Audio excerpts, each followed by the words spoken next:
June. I pledge a lesson to the frog. It was almost summer. An eager sun outshone the neon sign atop the squib factory even before the first bell sent students to their homerooms. Now, alongside the empty milk crates at Mr. P's, brown paper bags with collars neatly rolled boasted plump strawberries, crimson cherries, and Chiquita bananas. The cloakroom stood empty, gone the sweaters, slickers, and galoshes. At the second bell, fifth grade, as always, scrambled to their feet. As always, Tommy O'Brien giggled, and each girl checked her seat to see if she was his victim of the day. Susie Spencer, whose tardiness could set clocks, rushed in, her face long with excuses. Popping a last bubble, Maria Gonzalez tucked her gum safely behind an ear, while Joseph gave an extra stroke to his hair. Finally, Mrs. Rappaport cleared her throat, and the room was still. With hands over hearts, the class performed the ritual that ushered in another day at school.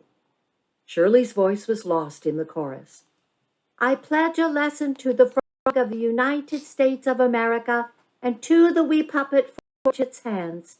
One Asian in the vestibule with little tea and just rice for all. Class be seated, said Mrs. Rappaport, looking around to see if anyone was absent. No one was. Any questions on the homework? All hands remained on or below the desks, etched with initials, new with splinters, brown with age. In that case, any questions on any subject at all? Irvy's hand shot up. It was quickly pulled down by Maria, who hated even the sound of the word spider. Spiders were all Irvy ever asked about, talked about, dreamed about. How many eyes do spiders have? Do spiders eat 3 meals a day? Where are spiders' ears located? By now, everyone in the fifth grade knew that spiders come with no 6 or 8 eyes, that spiders do not have to dine regularly, and that some can thrive as long as 2 years without a bite, that spiders are earless. Since Irvy was as scared of girls as Maria was of spiders, he sat on his hands, but just in case he changed his mind, Maria's hand went up. Yes, Maria? I had a question, but I forgot. Was it something we discussed yesterday? Yeah, that's it. Something about air currents or cloud formations, perhaps? Yeah. How come I see lightning before I hear thunder? Does anyone recall the answer? Tommy jumped in. That's easy, 'cause your eyes are in front and your ears are off to the side. To prove his point, he wiggled his ears, which framed his disarming smile like the handles of a fancy soup bowl. Laughter was his reward. The correct answer, Maria, said Mrs. Rappaport, trying not to smile too, is that light waves travel faster than sound waves. Shirley raised her hand. Yes? Who's the girl Jackie Robinson? Laughter returned. This time Shirley did not understand the joke. Was the girl very, very bad? So bad that her name should not be heard in the presence of a grown-up? Putting a finger to her lips, Mrs. Rappaport quieted the class. Shirley, you ask an excellent question, a most appropriate one. The Chinese blushed, wishing her teacher would stop praising her, or at least not in front of the others. Already they called her teacher's or Appleshiner. Jackie Robinson, Mrs. Rappaport continued, is a man, the first Negro to play baseball in the major leagues. What is a Negro, Mrs. Rappaport? A Negro is someone who is born with dark skin. Like Mabel? Like Mabel and Joey and Maria? No, Maria is not a Negro. But Maria is darker than Joey. I see what you mean. Let me try again. A Negro is someone whose ancestors originally came from Africa and who has dark skin. Then why I'm called Jackie Robinson? Mrs. Rappaport looked mystified. Who calls you Jackie Robinson? Everybody. Then I'll have to ask them. Mabel? 'Cause she's pigeon-toed and stole home. The teacher nodded.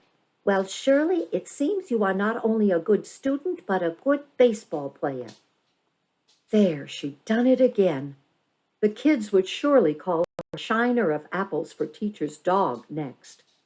Shirley's unhappiness must have been obvious because Mrs. Rappaport evidently felt the need to explain further.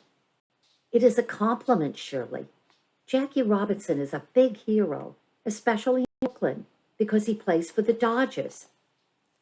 Who is Dodgers? Shirley asked. That question, like a wayward torch in a room full of firecrackers, sparked answers from everyone. The Bums! The best in the history of baseball. King of Ebbets Field. They'll kill the Giants. They'll murder the Yankees. The swellest guys in the world. America's favorites. Winners. Mrs. Rappaport clapped her hands for order. The girls quieted down first, followed reluctantly by the boys. That's better. Participation is welcome, but one at a time. Let's do talk about baseball. Yay! Shouted the class. And let's combine it with civics, too. The class did not welcome this proposal as eagerly, but Mrs. Rappaport went ahead anyway. Mabel, tell us why baseball is America's favorite pastime. Pursing her lips in disgust at so ridiculous a question, Mabel answered. 'Cause it's a great game. Everybody plays it, loves it, and follows the games on the radio, and nabs every chance to go and see it.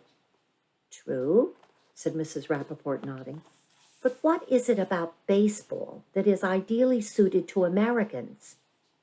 Mabel turned around, looking for an answer from someone else, but to no avail. There was nothing to do but throw the question back. What do you mean by suits? I mean, is there something special about baseball that fits the special kind of people we are and the special kind of country America is? Mrs. Rappaport tilted her head to one side, inviting a response. When none came, she sighed a sigh so fraught with disappointment, it sounded as if her heart were breaking.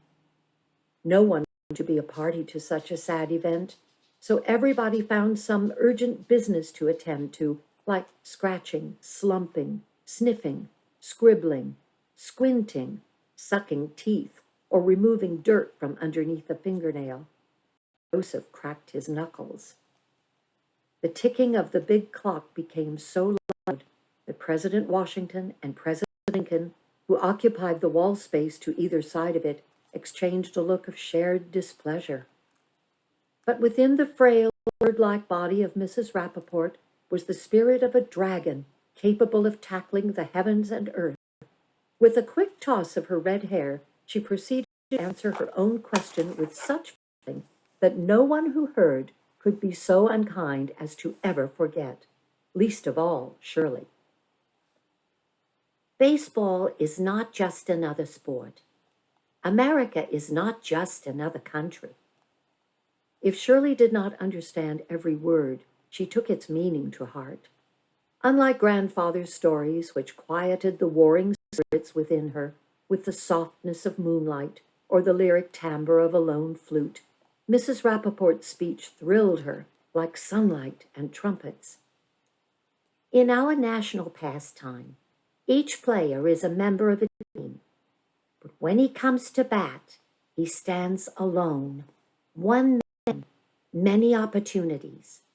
For no matter how far behind, how late in the game, he by himself can make a difference. He can change what has been. He can make it a new ball game. In the life of our nation, each man is a citizen of the United States, but he has the right to pursue his own happiness. For no matter what his race, religion, or creed, be he pauper or president, he has the right to speak his mind, to live as he wishes within the law, to elect our officials and stand for office, to excel, to make a difference, to change what has been, to make a better America. And so can you, and so must you. Shirley felt as if the walls of the classroom had vanished. In their stead was a frontier of doors to which she held the keys. This year, Jackie Robinson is at bat. He stands for himself, for Americans of every hue, for an America that honors fair play. Jackie Robinson is the grandson of a slave, the son of a sharecropper, raised in poverty by a lone mother who took in ironing and washing, but a woman determined to achieve a better life for her son, and she did. For despite hostility and injustice, Jackie Robinson went to college, excelled in all sports, served his country in war, and now Jackie Robinson is at bat in the big leagues. Jackie Robinson is making a difference. Jackie Robinson has changed what has been, and Jackie Robinson is making a better America. And so can you, and so must you. Suddenly Shirley understood why her father had brought her 10,000 miles to live among strangers. Here she did not have to wait for gray hairs to be considered wise. Here she could speak up, question even the conduct of the president. Here Shirley Temple Wong was somebody. She felt as if she had the power of 10 tigers, as if she'd grown as tall as the Statue of Liberty.